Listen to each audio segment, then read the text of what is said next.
Ошон үчүн адам жаратуучу деген ошол. Арыстан алайдын батасысыз мамлекет курулбайт. Дүйнөлү курулбайт. Дүйнөдөгү мамлекеттер бутуна турбайт деп берилет. Эмнеге дегенде тыйылым кубулуп кетти. Кубулгандыктан анан чоң аалам келип жайгашты. Адам атанын энергиясы келип жайгашты. Обоненин энергиясы келип жайгашты. Ума энемдин энергиясы келип жайгашты. Ошон үчүн колуман адам айыгып атат.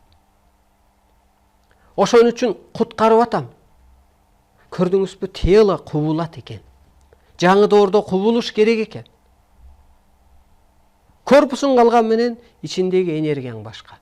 Мурунку энергияң эркек аял болгон болсо, ал жок. Сенин энергияң аалам. Кантип эми акка айланды, Арыстан алай кантип нурданды дегенде, мына элчиликти дейт Арыстан алай. Теңир купулуна жеткендей эң жооптуу элчиликти. Бул жооптуу кызмат экен да, элди өстүрүү, жеткирүү. Элчиликти теңир купулуна толгондой, Кудай купулуна толгондой аткаргандыктан анан Арыстан алай жомоктун перисине айланды дейт. Адам айыгат колунан, табиатты бейишке айланта алат, Кудайдын ордун аткара алат, куткара алат.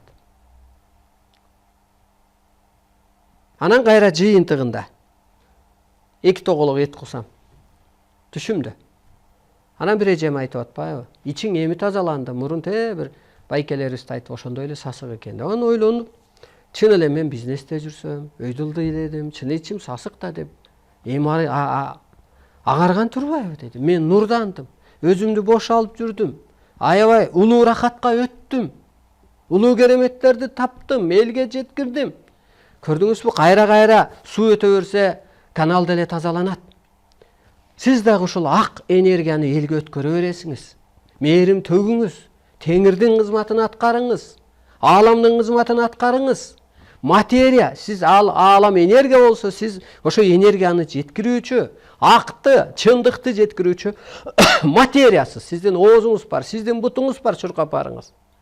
Сиздин тилиңиз бар, жеткире салыңыз. Сиздин мээңиз бар, өз тилиңиз менен түшүнүп алып, түшүндүрө салыңыз. Өзүңүздүн түшүнүңүз менен ишенип алып, ишендире салыңыз. Мына ошо кезде анан акка айланып турмун. Анан эртеси күнү анан кайра жатсам, периштедей таза болдуң, эми элге мээрим төк, бата бер же сотто дейт да. Анан эмне кылабыз? Жалганчыларды соттодук. Элди артка тарткан, эволюцияга байлаган молдо кожолорду мен айттым. Могуларды көрөсүңөр, bir жылга жетпей, өлтүрбөйм мен буларды. Мен буларды элге үлгү кылып коем, күлкү кылып коем. Эл өсүп кеткенде булар күлкү болуп калат деп. Мына ошол күн болуп атат. Арыстан алай кантип Кудай болду деген сөз мына ушул. Тыйыла сайланып алды. Эмне болуп? Ак, улуулук, чындык кызматты аткарып атып, тыйыласы нурданды, акка айланды. Анан эмне болуп калды? Математика чыгып калды. Арыстан алайдын айткандай, дегендей орундалып калды. Ал бир көз ачык предсказатель катары айткан жок. Ал мондай кылып койдум деп айтты, ошол болуп атат. Демек адам теңирге айланыш керек. Улуулукка калыптаныш керек. Жаратуучулук болуп атпайбы жаңы доордо мына, жаратуучулук.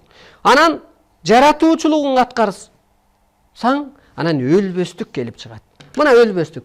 Энергия өлбөйбү? Жан өлбөйт, асманда жүрөт.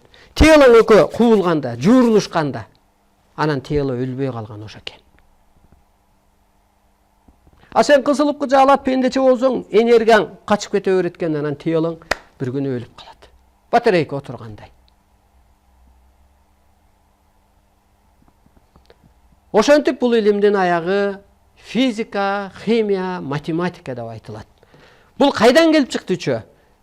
Кыргызчылык, теңирчилик, шаманчылык деген илим жасылды. Илимдин аты ошондой. Аны дүйнөлү түшүнбөйт экен. Дүйнөгө кыргызчылык деп айтсак кабыл албайт экен. Теңирчилик деп кабыл албайт экен. Тетирсинче адам ушундай кубулат. Ушундай жыйынтык чыгара алат. Кудайдын ордун аткара алат. Адам агарганда алам келип энергия катары, арбак катары киет, жан катары киет. Эки дүйнө биригет.